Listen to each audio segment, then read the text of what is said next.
பொறுமையும் இல்ல, உடம்புல வலிமையும் இல்ல. தாளம்பூ கிட்ட நயந்து பேசி தனக்கு உதவி செய்ய சொல்றாரு பிரம்மா. தான் சிவபெருமானோட முடிய பார்த்ததாவும் தாளம்பூ அதை பார்த்ததாவும் சிவபெருமான் கிட்ட சொல்ல தாளம்பூவை தயார் செய்யறாரு. தாளம்பூவை அழைச்சிட்டு சிவபெருமான் முன்னாடி வர்ற பிரம்மா தான் முடிய பார்த்ததா பொய் சொல்றாரு. தாளம்பூவும் பிரம்மா சொன்னது உண்மைன்னு பொய் சாட்சி சொல்லுது. இந்த பொய்களை கேட்டதும் ஜோதிலிங்கத்தோட கோபம் எல்லை இல்லாம ஆயிடுது. பொய் சொன்ன பிரம்மாவுக்கு பூலோகத்துல எந்த கோயிலும் வழிபாடும் இருக்காதுன்னு, பொய் சாட்சி சொன்ன தாளம்பூக்கு இனிமே தன்னோட வழிபாட்டுல இடம் கிடையாதுன்னு சாபம் கொடுத்துடுறாரு.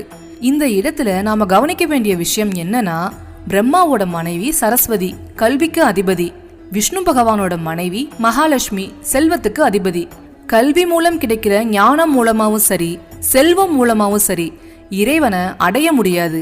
கடவுள் பத்தின ஸ்துதிய ஒரு தடவை வாசிச்சா கடவுள் அருள் கொடுத்துருவாரா? இல்ல 1,00,000 ரூபாய கொண்டு போய் உண்டியல்ல போட்டா கடவுள் உங்க முன்னாடி வந்துடுவாரா? கிடையாது. அறிவாலும் பணத்தாலும் கடவுளை நெருங்க முடியாது. கடவுளோட பாதங்களை சரணடைகிறவங்கள தான் கடவுள் ஏத்துக்குவாரு. மனிதனோட தூய்மையான சரணாகதி ஆகிற பக்தி தான் கடவுளை பக்தனை தேடி வர செய்யும்.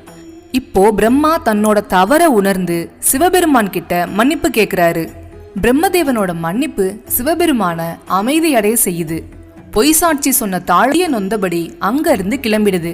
இப்போ பிரம்மாவும் விஷ்ணு பகவானும் எங்க 2 பேரையும் விட உன்னதமான சக்தி நீங்க தான்னு நாங்க உணர்ந்துட்டோம். நீங்க எங்களுக்கு காட்சி தந்து அருள்பாலித்து வழி நடத்தணும்னு சிவபெருமான் கிட்ட வேண்டுறாங்க.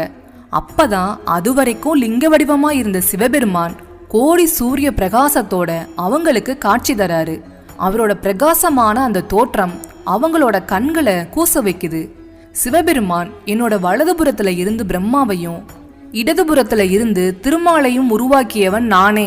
படைத்து காத்து அழிக்கும் முத்தொழில்களுக்கும் அதிபதி நானே. பிரபஞ்சத்தின் முழு முதல் கடவுளும் நானே. அண்ட சராசரங்களும் என்னுள் அடக்கம். இன்று முதல் உங்களுக்கு நான் வழிகாட்டுறேன்னு அவங்களுக்கு அருள் செய்கிறாரு. பிரம்மா கிட்ட படைப்பு தொழிலை தொடங்க சொல்லி அறிவுறுத்துற சிவபெருமான் திருமாலை காக்கும் கடவுளா இருந்து பிரம்மதேவருக்கு துணையா இருக்க சொல்றாரு.